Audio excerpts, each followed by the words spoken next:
until you have had the taste of finishing, you will not respect yourself. Until you follow through, until something is done, come hell or high water, tears and struggles and pain, and you go through it anyway, and you show up and you continue to fight on no matter the circumstances. After a while, something begins to wither inside of you. How do you do that? How do you change your mind away from fear to big, hairy, audacious goals? How do you do this thing where you become what you think about? How do you think about something different? Well, you do what you're doing now, but you do it on such a consistent basis that it changes the makeup and the shape of your psyche, your spirit, and your future and your destiny. You need to learn to think, because thinking makes you act effectively in the world. Thinking makes you win the battles you undertake, and those could be battles for good things. If you can think and speak and write, you are absolutely deadly. Nothing can get in your way. Number one thing in your world is not your education. It's your dream. So what you dreaming about, y'all? What you still dreaming about? What is God still showing you in your imagination? What are you so afraid of? Why would you not take that leap and go for it before you mess around and die? Why would you not go and see what God really got for you before you leave this world? Why would you hang on to a job?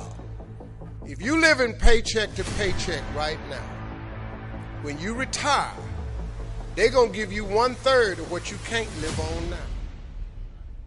They're going to give you a gold watch and a turkey, and they're going to set you on out to pasture. If I was you, before I leave this world, I'd go see what God really got for me. Just take a chance. Now here's why you should take the chance. Name me one time God has not pulled you through. Just name it. Name the one thing God has never pulled you through. If he ain't pulled you through it, he's currently pulling you through it right now. And the reason I know I'm telling the truth is because you're sitting in here. If God was through with you, he wouldn't wake you up no more. When he wakes you up, it's because he ain't through with you yet. He got something else for you. So why don't you go see what that is? Look, it's mostly black people in here. Why we keep living our lives like we still slaves? Why we got to live our lives like we owe them something? Man, you owe yourself something.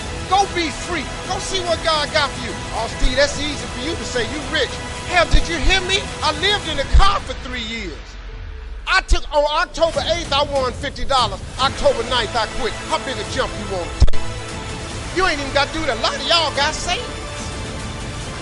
You may not have 3 years up, but you only need a little bit. Just jump. Go see what God got for you. Quit sitting here in your life posturing like it's okay. Quit funking the fake. Quit faking the funk. Quit got people thinking you something you ain't, man, when you really know you won't be something else. Some people quit because things are out of control. Nobody quits what you can control. But the moment you get in something where you don't get your way,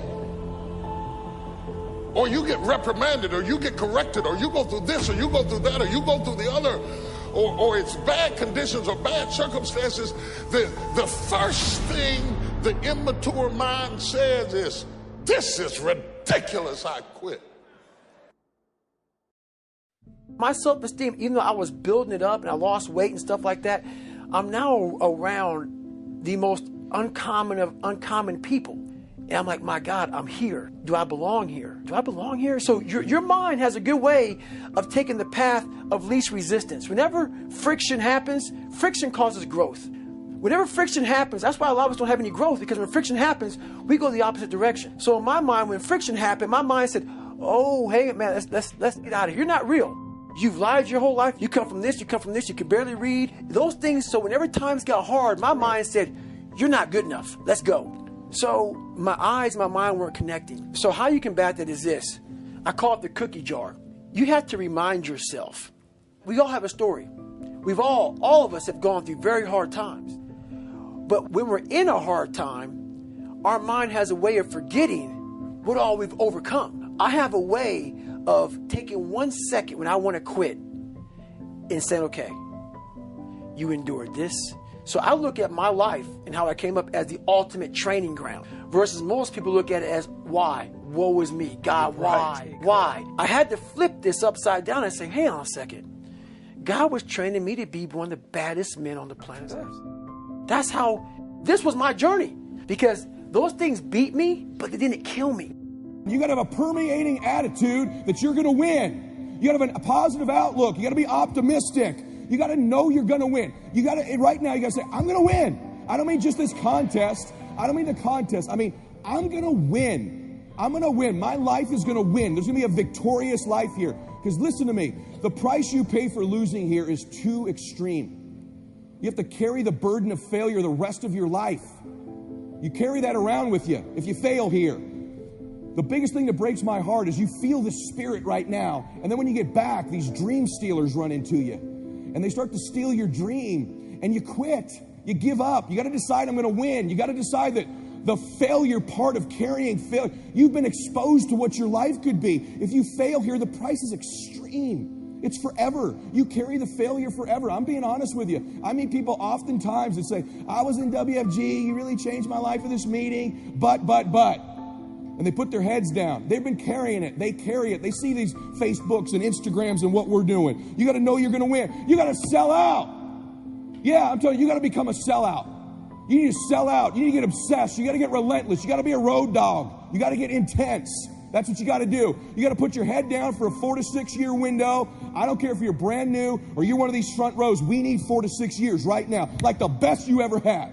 You can feel it from me right now. I've been doing this 25 years. I haven't felt like this in 20. This is going to be the best run we've had. We're playing offense again. We're selling the dream again. You can feel it. We got some swagger at this convention, don't we? You can feel it. You can see the videos. We need your best. Let's go on a run. See, we're a family.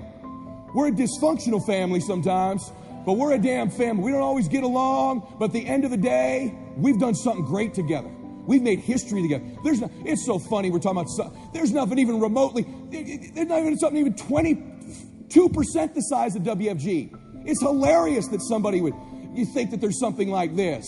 My God, this is a behemoth. This is the Lakers, this is the Yankees, this is the Celtics, this is the Dallas Cowboys, this is the Patriots. There's nothing like it in the world. There's some dream stealers. You need to look out for these 4. I don't want them to happen to you. You ready? Say yes. Dream stealer number 1 that'll take you out of here. Lack of confidence or faith. Lack of belief.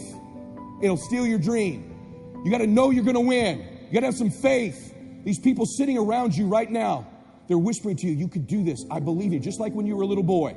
Just like when you were a little girl. They've always believed in you. They've always known you were going to do something special. They always knew you were great. You need to know it. You need to take that God that's sitting there with you and those precious souls that have passed, that have always believed in you, and you carry them with you everywhere. They're with you anyway.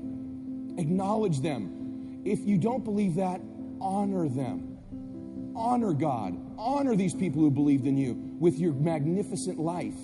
Honor them. Don't give in to lack of belief, lack of confidence. Don't ever do that again. Don't do it in WFG or out of WFG. You were made to do something great. You're special. You were made in the image of God. Something awesome's supposed to happen for you. And those of you that have made something awesome happen, something even more awesome is supposed to happen for you. Is the greatest single obstacle to our success is our self-limiting beliefs. Is we believe that we're limited in some way. Our friend this morning was talking about the fact that each person is a potential genius, that you have genius inside you, that you have unlimited potential, which is what we agree, we believe passionately. But if we believe that we are limited in some way, it becomes true for us. It becomes our belief. By the way, I didn't do well in school, and before we came here, I was going to do some background checking on the people here. What I found is there's a lot of people in this audience who didn't do well in school. Yes. A lot of people here got lousy grades in school. I was astonished to look at the high percentage. In fact, you could be sitting next to one of them right now. Yes, we know who you are. Now here's the problem, is that if you're told, which I was, and all the time you're growing up, they say you have to get good grades or you won't do well in life. You have to get good grades or you won't get into college. You have to get good grades or you won't get a good job, won't get very well, and so on. They tell you that to encourage you to get good grades. So what if you got lousy grades for whatever reason? Well, now you could be 25 or 35 years old and you don't even try. You don't even try because, hey, you didn't get good grades in school, so you're kind of short of potential. And what we do is we actually sabotage ourselves. We drive with our foot on the brake of our own potential because we think, well, I didn't really get good grades in school. And then you read the studies and you find that most of the people who got straight A's work for the people who got B's. And the people who got B's work for the people who got C's who own the companies. And the people who own the companies got the money from the venture capitalists, all who got D's in school. You know, and so the grades that you got in school are irrelevant. But if you believe that because you got poor grades or because you didn't get started, you didn't go to college or something else, if you believe it, it becomes true for you. So the first thing you do is you have to challenge your self-limiting beliefs and realize that most self-limiting beliefs have no foundation in reality. How many times have you had an experience where you thought you had no skill or ability in some area, and then you started working in that area and it turned out to be pretty capable, and you're quite amazed and you never had that idea? The fact of the matter is we all have that throughout life.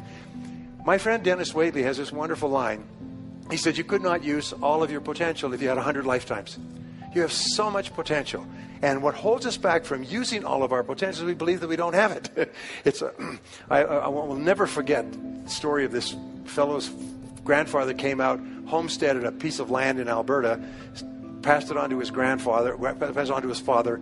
The father could never make a living on it. Finally passed on to the son. The son was on welfare and raising goats on this quarter section in Alberta. None of the family for 3 generations had ever made any money on this hard scrabble piece of farm. And along came an oil company. The oil company said, can we drill on your land? If we find oil, we'll sign an extraction agreement with you, royalties and so on. They drilled on his oil. They found an oil pool. And within overnight, he was a millionaire. He had an income of something like $150,000, $200,000 a year for the next 30 years. He went from living a hard scrabble life, raising goats on this lousy piece of land, and somebody else came along and showed him how to get the potential out of the land. The oil had always been there. That's what this seminar does. That's what Harv does, by the way, is he shows you how to drill oil in your own land and tap into the potential that you have. It was always there. It's been there all this time. But your job is to drill. That's really important. And that's what we're here for 3 days, is to look for insights. So remember this. Always ask yourself, you have a self-limiting belief. What if it wasn't true? What if it wasn't true? My son, going back to David, David was really shy when he was growing up. And so I would say, one thing I know about you, David, is you're not afraid of anything. He said, oh, I'm afraid of everything. He's afraid of riding a bicycle, and he's afraid of this. He's afraid of ghosts in the night. No, David, you're not afraid of anything. And I say to Barbara, he said, one thing I know about David, he's not afraid of anything. And she said, yes, I am. We drive along. I say, well, I really admire David because he's not afraid of anything. And I would just say this. And I changed his name to Dave the Brave. And then I shortened it to Le Brave. I say, where's Le Brave? Where's Le Brave? Where is he? How are you doing, Le Brave? I called him that. I started calling him Dave the Brave all the time. And, at a certain point in his life, he started saying, something, I'm not afraid of anything. It changed his whole life. You reprogrammed him to tell him, because other than that, he had a self-limiting belief. And it's really important. Anyway, so your beliefs are important, and your whole attitude toward life is determined by your beliefs. And here's the interesting thing. You come into the world with no beliefs. Every belief that you have, good or bad, you learned from childhood. And most of your self-limiting beliefs, if not all of them, have no basis in reality. Is you have the capacity to do anything, be anything that you want. You could learn any subject. You could become a doctorate in any university. You could memorize, then learn languages. And the more you learn, the more you can learn. The more you use your brain, the more your brain is capable of learning more things. But what holds us back is, I could never learn languages. Shut up. You could learn languages. I'll tell you what, you went to a foreign country, and the only way you could eat is to learn the language and the words for the food. You'd learn languages at a speed of summer lightning. I know, because I've been there. In other words, the self-limiting beliefs have no reality. So the belief that you have to have programmed in, put in your computer, is that you are going to be a big success in life. And everything that happens is part of this great process. Now, the next law is called the law of expectations. Again, there's libraries of books and years of research on this. Expectations theory, by the way, is the foundation of all economics. It determines the drift of stock markets, the movement of world finances. It determines the investment. Entrepreneurs have high expectations that their entrepreneurial efforts are going to work. We would not start a business without high positive expectations. So expectations have an enormous impact on our attitudes. And here's the interesting thing, is if you believe you're going to be a great success, you expect everything that happens to be part of the great plan. So if you have positive expectations, like a kid's first Christmas, you're positive all the time. And the key to being positive is to look for the good. Expect good things to happen. We say that whatever you expect with confidence becomes your own self-fulfilling prophecy.